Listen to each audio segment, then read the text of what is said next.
നൗഫൽ. അദ്ദേഹം ഗ്വാങ്ചോ, ചൈനയിലെ ഗ്വാങ്ചോ എന്നിടത്തു നിന്നാണ് ചേരുന്നത്. നൗഫൽ, ചൈനയിലെ സ്ഥിതിയെക്കുറിച്ച് പലതരത്തിലുള്ള റിപ്പോർട്ടുകൾ വരുന്നുണ്ട്. അവിടെ ചിലയിടങ്ങളിൽ ആരോഗ്യ അടിയന്തരാവസ്ഥ പ്രഖ്യാപിച്ചിട്ടുണ്ട്.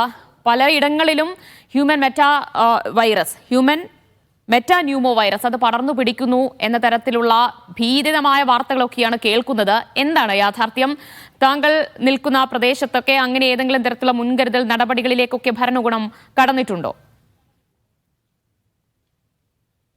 First of all good evening. പിന്നെ ഇത് നിലവിലുള്ള സാഹചര്യത്തിൽ ഇങ്ങനത്തെ ഭീതിപരമായിട്ടുള്ള ഒരു കാര്യവും നമ്മൾ ഇതുവരെ കണ്ടിട്ടില്ല. ഗവൺമെന്റ് ആയിട്ടോ അല്ലെങ്കിൽ ഇവിടുത്തെ ലോക്കലി ആയിട്ടുള്ള ആൾക്കാർക്കോ യാതൊരു ഇൻഫർമേഷനും കിട്ടിയിട്ടില്ല. പിന്നെ ഇവിടെ ഒക്കെ സാധാരണ രീതിയിൽ തന്നെയാണ് മുന്നോട്ട് പോയിക്കൊണ്ടിരിക്കുന്നത്. ഇപ്പോ തണുപ്പ് കാലാവസ്ഥ മാറിയത് കൊണ്ട്, തണുപ്പുള്ള ഒരു സാഹചര്യം ഉള്ളത് കൊണ്ട് ചിലപ്പം ഇങ്ങനെയുള്ള ഒരു ചെറിയ ചെറിയ അസുഖങ്ങളൊക്കെ ഉണ്ട്. അത് അത്ര മാത്രമേ ഉള്ളൂ. അല്ലാത്ത ഒരു ഭീതി വരുത്തുന്ന രൂപത്തിലുള്ള കാര്യങ്ങളൊന്നും ഇതുവരെ ഇവിടെ ഉണ്ടായിട്ടില്ല. നൗഫൽ, ചെറിയ ചെറിയ അസുഖങ്ങൾ എന്ന് പറയുമ്പോൾ ഒരു പകർച്ചവ്യാധി എന്ന രീതിയിൽ തന്നെയാണോ? ഇല്ല, നമ്മൾ ഇന്നലെ ഹോസ്പിറ്റൽ ഭാഗത്തൊക്കെ പോയിട്ടുണ്ട്. ഇവിടെയുള്ള ഗോഞ്ചോലുള്ള ഏറ്റവും നല്ല ഹോസ്പിറ്റലിലെ പരിസരങ്ങളിലൊക്കെ പോയിട്ടുണ്ട്. അവിടെയൊക്കെ സാധാരണ നോർമൽ ആയിട്ടുള്ള ഒരു സിറ്റുവേഷനിലുള്ള ആൾക്കാർ മാത്രമേ ഉള്ളൂ. അതിൽ കൂടുതലായിട്ടുള്ള കാര്യങ്ങളൊന്നും ഇതുവരെ ഉണ്ടായിട്ടില്ല. അവിടെ ഇപ്പോൾ നഗരങ്ങളിലായാലോ അതുപോലെ തന്നെ ആളുകൾ കൂടുന്ന ഇടങ്ങളിലോ ഒന്നും യാതൊരു നിയന്ത്രണവും ഇതുവരെ ഏർപ്പെടുത്തിയിട്ടുമില്ല. ഇല്ല, ഒരു നിയന്ത്രണവും ഇല്ല ഇതുവരെ. ഒരു ചില ആൾക്കാർ, അതായത് കോവിഡിന് ശേഷമുള്ള ചില പ്രായമുള്ള ആൾക്കാർ മാസ്ക് ചില സമയത്ത് ഉപയോഗിക്കാറുണ്ട്. അതുവരെ ഇന്നലെ നമ്മൾ മാർക്കറ്റിലൊക്കെ പോകുമ്പോൾ അങ്ങനെ കണ്ടിട്ടില്ല. വളരെ ചുരുങ്ങിയ ആൾക്കാർ മാത്രമാണ്, ഒന്നോ രണ്ടോ പേരൊക്കെ മാസ്ക് കേട്ടുള്ളൂ. ബാക്കി ക്രൗഡെല്ലാം നല്ല ക്രൗഡാണ്. കാരണം ഇപ്പോ ജനുവരി 26 ഇവിടുത്തെ ചൈനീസ് ന്യൂ ഇയർ വരെയാണ്. അപ്പൊ അതിന് സംബന്ധിച്ചിട്ട് എല്ലാ ആൾക്കാരും അവരവരെ നാടുകളിലേക്ക് പോകും. ഇത് നമ്മളൊക്കെ ഇപ്പം നാട്ടിലേക്ക് വരാനുള്ള ഒരു ഒരുക്കത്തിലാണ്.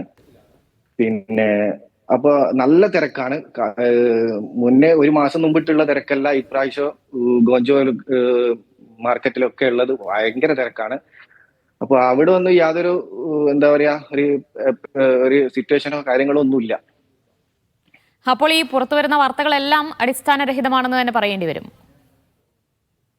അതെ അതെ, ഇപ്പൊ നിലവിലുള്ള സാഹചര്യത്തിൽ ഇങ്ങനത്തെ ഒരു പ്രശ്നവും ഇവിടെ ഇല്ല.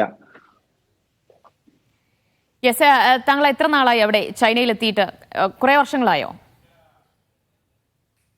ഞാനിപ്പോ 8 വർഷമായി.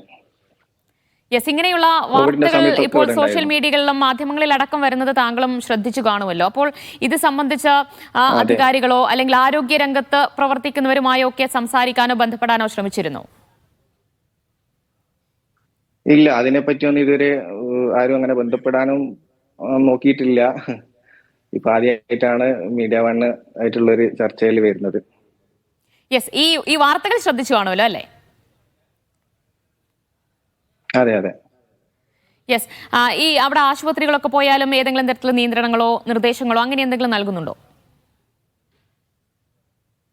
ഇല്ല, ഒരു നിയന്ത്രണവും ഇല്ല. ഇപ്പൊ എന്റെ വൈഫ് ഗർഭിണിയാണ്. അപ്പോ അവൾക്ക് ഞാനിപ്പോ ഇങ്ങനെ ചെക്കപ്പിനൊക്കെ ഹോസ്പിറ്റലിൽ പോകുന്നുണ്ട്. മെഞ്ഞാന്നും പോയിട്ടുണ്ട്. അവിടെ ഒന്നും യാതൊരു നിയന്ത്രണവും കാര്യങ്ങളോ ഒന്നുമില്ല. സാധാരണ രൂപത്തിലുള്ള ട്രീറ്റ്മെന്റും കാര്യങ്ങളൊക്കെയാണ് അവിടെ ചെയ്തുകൊണ്ടിരിക്കുന്നത്.